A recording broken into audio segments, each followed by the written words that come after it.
Барыңыздарга ассаламу алейкум. Мен бир-эки нерсени сиздерге көргөзүп коеюн дедим. Бирөөлөр арданат, бир ошо ардангандарга ошо айтып кетер элем. Эмне экенин азыр баардыгын сиздерге ачыктап баардыгын айтам. Эфир ашып кетсе бир 15 минутта болушу мүмкүн. Ошого баардыгыңыздар эфирге кириңиздер, комментарий калтырып, лайк басып бөлүшөбүз. Урматтуу бир туугандар. Биринчиден, ассаламу алейкум, кыргыз элим. Кандайсыздар, жакшысыздарбы? Иштериңиздер жакшыбы? Урматтуу элим, баардыгыңыздарга айтаар элем. Ар кандай чакырыктарга, ар кандай провокацияларга, ар кандай алdoолорго эч кимге алданбагыла.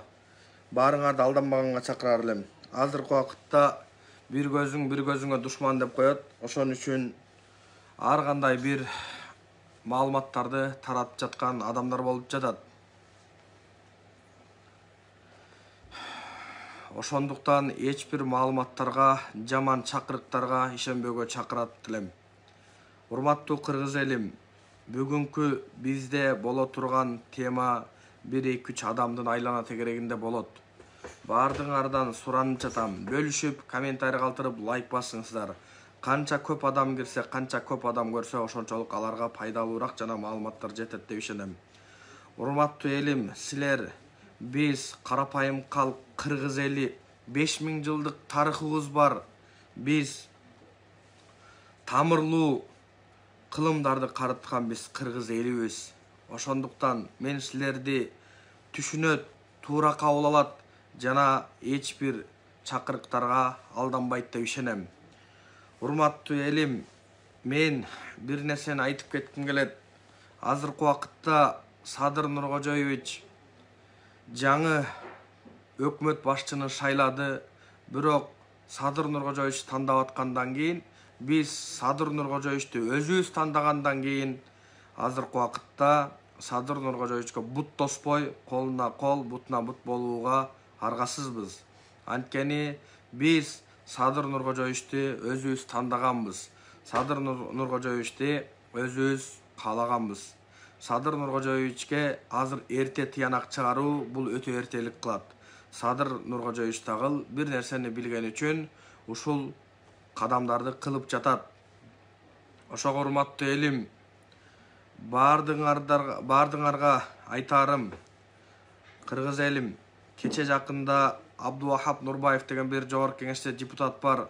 Ошол депутат суроо берген кезде кече Улукбек Марипов Баткендеги Төрткүл суу сактагычындагы ошол жерди Тажикстандыкы деп айтып койгон экен.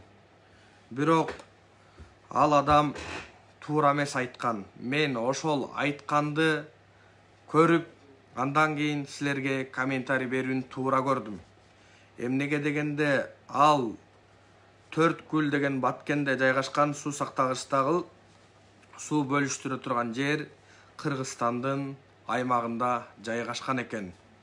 Ошон үчүн баарыңарга айтаар элем, кээ бир адамдар адашпаган мондай деп коет го, жаңылбас жаак болбойт, мүдүрүлбөс тояк болбойт деп коет. Ошон үчүн баардыгыңарга айтаар элем, ал жер Кыргызстандыкы экен. Мен аны дагы изилдеп карап чыктым. Бирок Марипов дагы ошол адашып калган сөзүнө комментарий берет деп ойлойм. Эмнеге дегенде, азыркы убакытта карасам, ошол жерди провокацияга алдырып, ошол жерди өтүп кеткен турбайбы деп элди дүрбөлөңгө салып жаткан күчтөр жок эмес. Урматтуу кыргыз элим, ушундай бир күчтөргө, ушундай бир чакырууктарга алданбоого чакыраар элем. Эмнеге дегенде, Марипов дагы ошол жерди так жана дана билбеген үчүн адашып айтып алганы болушу мүмкүн. Мен Мариповду жеке колдобойм, бирок ошол Мариповдун сөзүн адамдар алып бир жаман бир чакырыктарды кылып аткан үчүн ошону карап чыгып, мен сиздерге туура маалымат жеткирүүнү туура көрдүм. Урматтуу элим, колуңуздар уюп баратса да комментарий калтырып, лайк басып бөлүшүп туруңуздар. Үмүт үзүлүп баратат деген суроону жазды. Жок, үмүтсүз бир гана шайтан. Анткени шайтанга Аллах Таала айткан, сен барар жериң тозок деген. Биз шайтан ушул шайтанга Аллах Таала айтканда ал анык болгон. Бирок биздин үмүтүбүз бар. Биз үмүт кылабыз. Бул силер эртең бармагыңарды тиштеп, 2 ай, 3 айдан кийин бармагыбызды тиштеп, убагында Садыр Нуркожоевич мондай деп айткан турбайбы? Биз ошо Садыр Нуркожоевич бул примерди бекеринен койбогон турбайбы деп өкүнүп кала турган убакыт келет. Бирок бардыңар туура түшүнүп, туура кабыл алууңарды чакырам. Урматтуу бир туугандар, бирок мен сиздерге бир нерсени көргөзгүм келип жатат. Азыркы убакытта бул бир адамдар WhatsApp'тан сүйлөгөн кезде абайлап сүйлөгүлө. Телефонум бар деп эле WhatsApp'тан ойду келди сөздү жазып, провокация сөздөрдү кылып бербегиле. Ар ким кылган үчүн бардыгына жоопко тартылышы мүмкүн. Анткени бизде мыйзам бар. Биз мыйзамдуу өлкөдө жашап атабыз. Урматтуу кыргыз элим. 1 марттан баштап Россия кыргыз элин депортация кылат экен деген ар кандай бир алдамчылык жана чакырыктар жасап жатат. Ошолордун бардыгы, булардын баары жалган маалыматтар. Ушундай маалыматтарга ишенбегиле. Булар баягы эле оппоненттер, баягы эле жеңилип калгандар, баягы эле ушул эмелер айтып жатышат ошол нерсенин бардыгын. Ошого мындай нерселердин баарына алдырбоого чакырар элем, урматтуу кыргыз элим. Мисалы эле мен ошол адамдын записин угускум келип жатат. Ушул записти уккула бардыңар.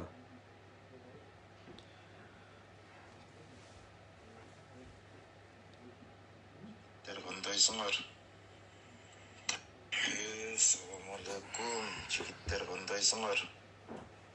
Таксисттер, доставщиктер. Азыр мындай окуя болду. Келсем клиент ушул местин Бөлүшөбүз. начальник экен да. Мас экен. Удостоверенияларын бери көрсөттү. Жакшы киши экен. Көз жарым сааттан бери сүйлөшүп турабыз. Мунаны жаап кайта бер. 10 миң сайын 100 рубльдан берип атат. Кеппе мен сүйлөшүп отур деп, короче дейт. Кыргыздарды жакшы көрөм, бирок дейт. 1 марттан баштап кыргыздардын көпчүлүгүнө бизге приказ келген. Путинден приказ келген полный дейт. Силердин правительствоңар менен какой-то бир соглашениясы болбой калыптыр. Ошол 1 марттан баштап кыргыздарды депортация деп жестко шымалайт этесиңер деп бизге приказ келди дейт. Ошого дейт, мен кыргыздарды жакшы көрөм дейт. Анан билбейм, мен биз приказды аткарабыз дейт. Биз приказды аткарабыз, айла жок дейт. Не кылабыз дейт. Азыр отурат, жетим сигарет чеккен, опаска түшүп кетти, машинада отурат, жарым сааттан бери кое бербей жетим. Кептер атышып отурабыз.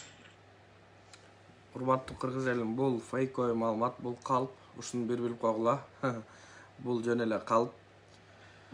Бир эле Путин эле эмес, дүйнөнүн 4 буручу да таанып, Америкада Байден жана башка Европа мамлекеттери, Южный Корея, Америка, мисалы жана башка мамлекеттердин бардыгы таанып, куттуктап жатат. Бул жөн эле чагымчылдык бир нерсе.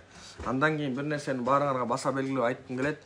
Эмил Бекиев Маликовичтин сөзүн силерге угузам. Ошол баланын ою бузук экенин дагы да билип алгыла. Капитальный мына girişim мына жакындан баштап кичине калды. Конкретный girişim. Элди көтөрбөсөм кыргыз элин. Угуңуздар да эки жолу угузам. Капитальный мына girişim мына жакындан баштап кичине калды. Конкретный girişim. Элди көтөрбөсөм кыргыз элин. Капитальный мына girişim мына жакындан баштап кичине калды. Конкретный girişim. Элди көтөрбөсөм кыргыз элин. Бул жерде жана Эмил Бекиев Маликович деген эми капитальный киришип кыргыз элин көтөрбөсөм деп атат. Мен айтар элем улуттук коопсуздук кызматкерине, ушу Камчой Кыдыршаевич жана алардын жардамчыларына ушуларга окшогон провокация иштерди кылган адамдарды иликтеп таап өз жазасын алса деп ойлоор элем. Эмнеге дегенде кыргыз эли буларга оюнчук беле. Эл саткан, жер саткан адамдардын тарапташтары ушундай бир сөздөрдү кылып жүрүшөт. Мындай сөздөр буларда көп болушу мүмкүн. Мага жеткен маалыматтар ушул. Бирок мерде бир чимкирикти көрүп аябай эме күлкүм келди. Ушу чимкирикти айтып коер элем. Бөлүшүп салыңыздар, урматтуу кыргыз элем адамдар көбөйтүңүздөр. Ушу чимкирикти бир көрүп коюңуздар. Ушу чимкирикке мен жооп берип коеюн. Чоң сөздөр айтылды. Аны угуп атсаңыздар керек. Анан ошондой сөздөрдү айтып аткандан кийин ошол аброюбузга шек келтирген сөздөрдү ким контролдойт, ким ошолорду жоопко тартат? Ошондой бир бизде МВД, КГБ кимиси карайт, ошону бир сурайын дедим эле, буга да возможность болбой калды. Бир аял киши 20 мүнөт прямой эфир кылып, 20 жолу чимкирик, 20 жолу 120 кой деген сөздөрдү айтты. Бул премьер-министрди айтып атат, бул Карашевдин алып келгенин 120 депутат өздөрүнүн кандидат экен премьер-министр коюп алды деп атат. Ошону да элге түшүндүрүп койсоңор. Урматтуу кыргыз элим, ушуга мен жооп берип койгонду туура көрдүм.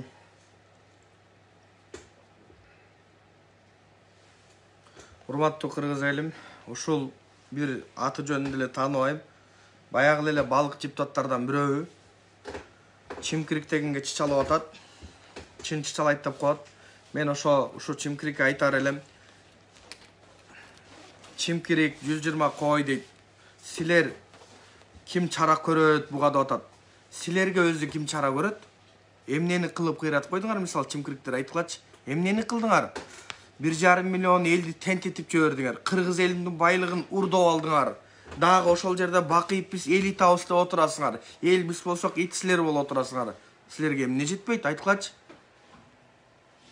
Мен айтар элем, чимкирик бизге силер прямой эфирге чыгып койгон адамдарга силер эмне жаза көрүлөт дебей, бизге эмне жаза көрүлөт? Биз кыргыз элинин баарын тентетип жибергенбиз.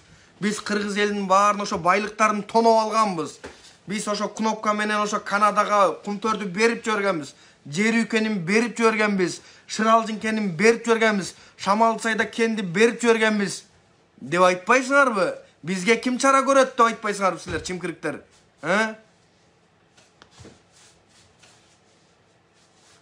Ушунча 1,5 миллион элди кетирип жибердик. Сыртка миграцияны өстүрүп жибердик. Бизге ким чара көрөт дебейсиңер чимкириктер силер? Чимкириктер, мен силерге айтарым, силердин туалетиңер, бумагаңар, квартираңар, ичкен тамагыңар, айдаган машинаңар, куйган бензиниңер, түкүргөн түкүрүңөр баардыгы мамлекеттин эсебинен кетип жатат силер чимкириктер, айтайынбы? Силер канды кашайтпай тынч отургулачы. Ким буларга чара көрөт деп. Эми силер бизди баарыбызды тентитип, чет өлкөгө баарыбызды тентитип жибердиңер. Эми бир адам эфирге чыгып 20 мүнөт сүйлөп койсо, ошого ким чара көрөт? КГБ же МВД деп айтасыңар.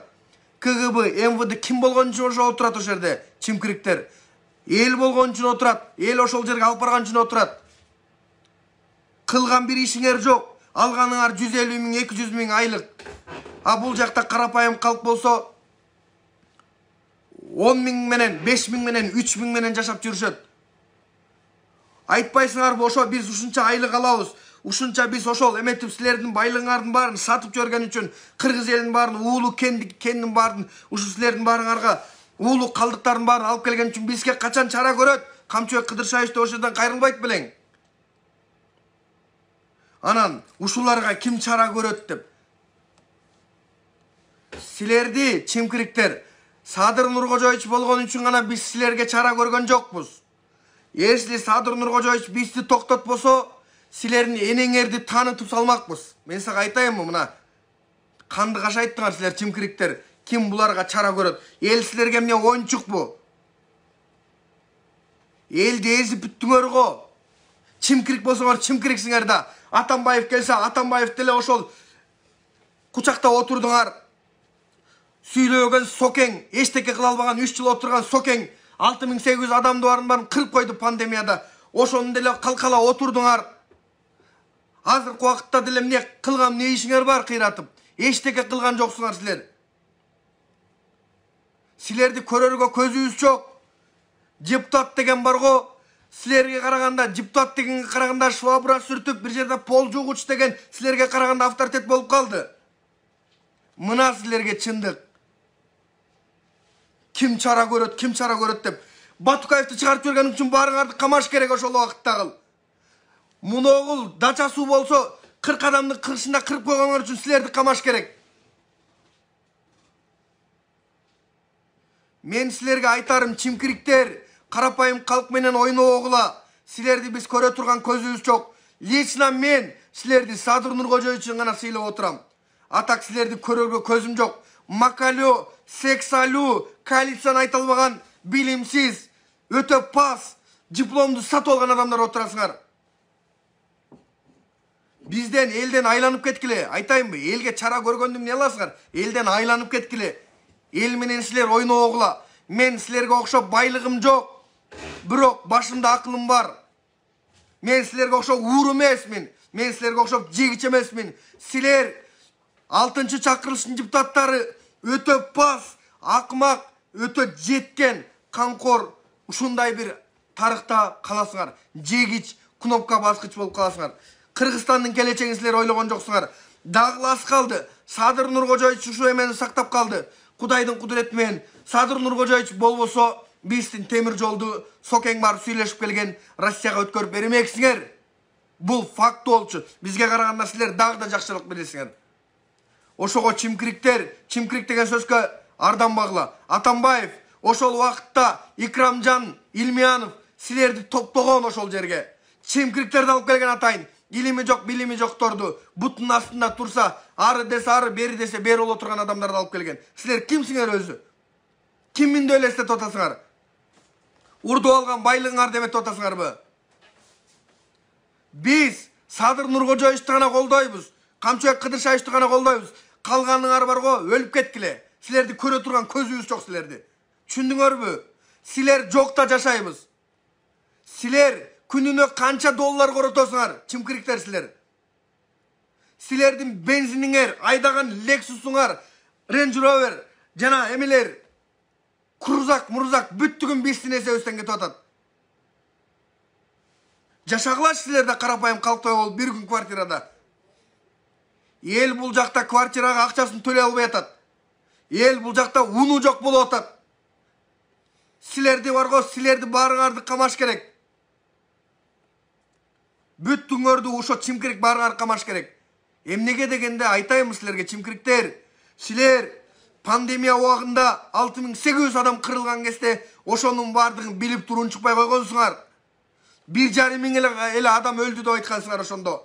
6800 адам өлгөнүн Сыймык Жапыкеев тастыктап далилдеп жатат. Мага асылганыңар токтоткула, фейктер, боттор, троллдор. Мага асылганыңар токтоткула. Мен бирөөдүн акчасын жеп алган эмесмин. Мен силердин мамлекетиңерди саткан эмесмин. Мен силердин келечегиңердин баарын талкалаган эмесмин. Тескерисинче силердин келечегиңер деп, диван эксперттер, силердин келечегиңер деп мен эфирге чыгып атам. Мага эмне дейсиңер? Мага деле баары бир деп отурсам болмок болчу. Бирок жүрөгүң чыдабайт.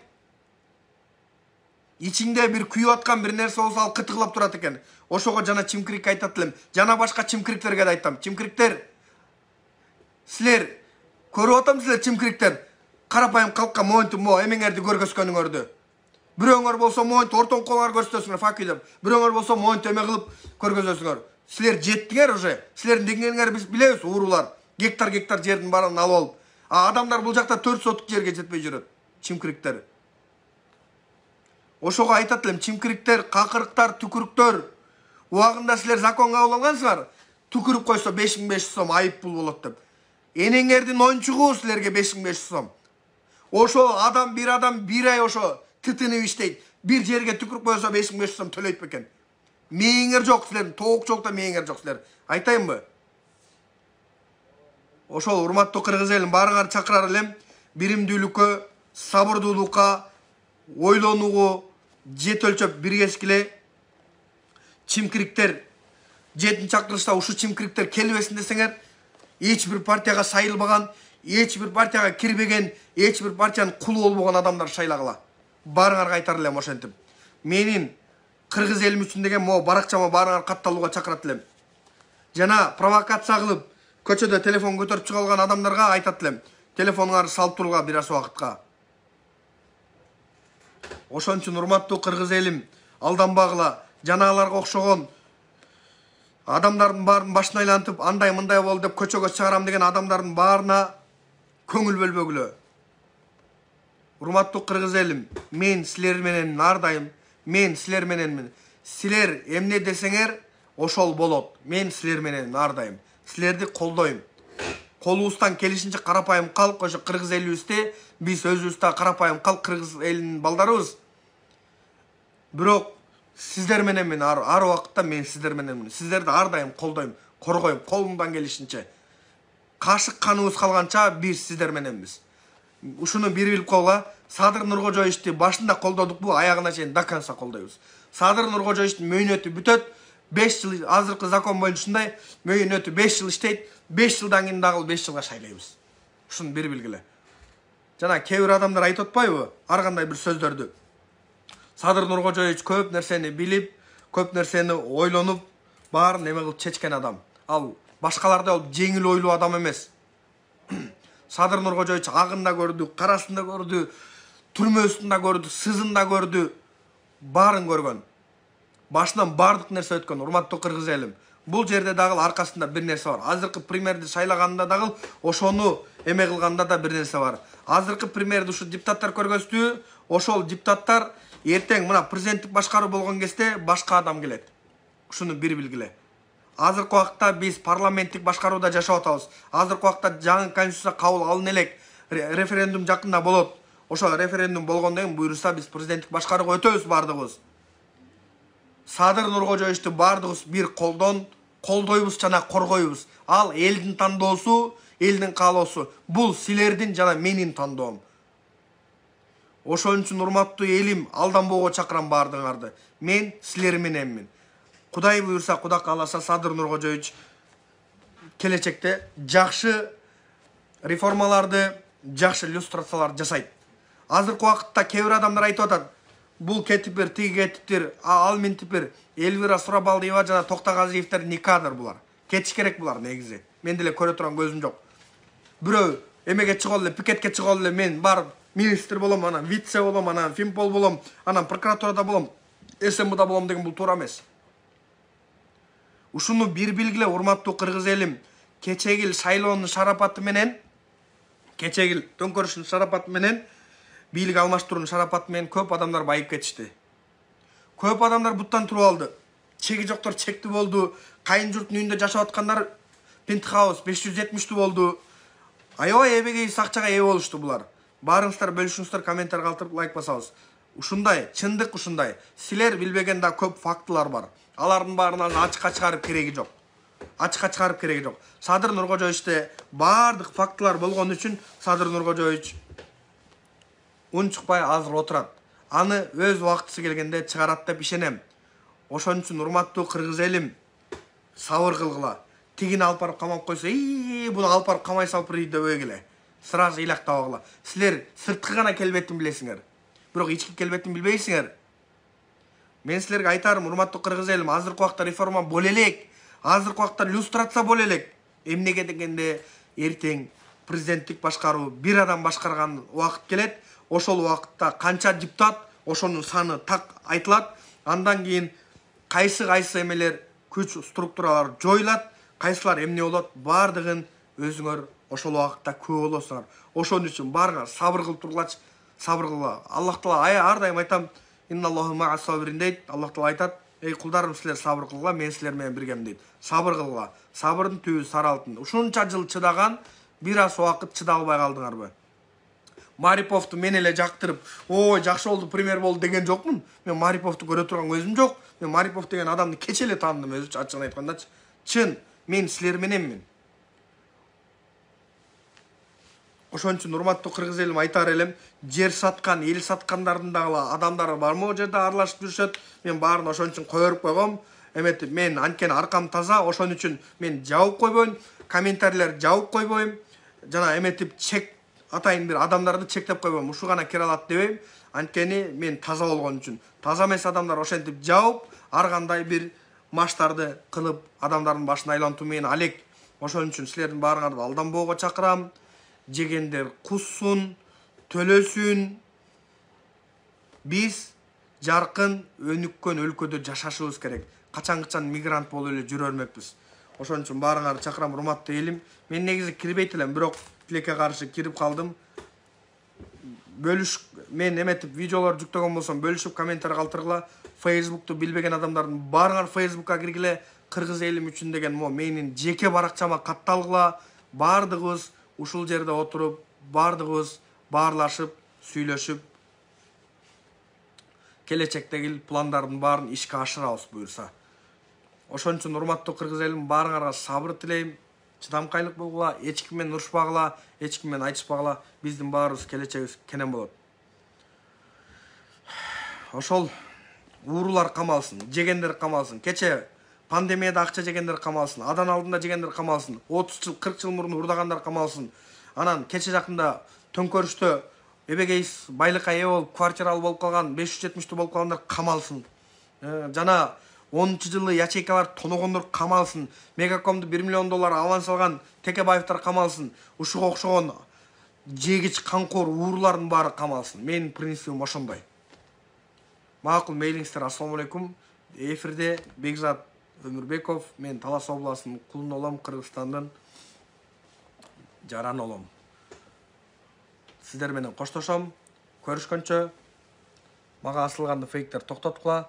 Мен силердин байлыгыңарды, бийлигиңерди тартып алган эмесмин. Жана тартып да албайм дагы, берсеңер дагы барбайм дагы. Ошон үчүн мен силер үчүн фейктер, троллдор күйүп жаткан адаммын. Ассаламу алейкум, көрүшкөнчө мейлиңиздер. Убакыт дем алып кетти, көп болуп кетти, 30 мүнөт болду. Сабыр кылгыла, сабыр. Сабырдын түбү сары алтын. Келечегибиз кенен болот буюрса. Ишенип койгула ошого. Мейлиңиздер, ассаламу алейкум. Анан жана Тажикстандын жери экен, анан бул мындай экен, анан тигиндей экен, бул баары фейковый маалыматтар, калп эле маалыматтар. Карасам чота башта айлантып ар кандай запистер жөнөтүп атат WhatsApp'тан. Анан ошон үчүн мен силерге өзүм мындай комментарий берип коеюн деп туура көрдүм. Бирок Мариповда өзү бериш керек, адашып калдым деп ошо бериш керек.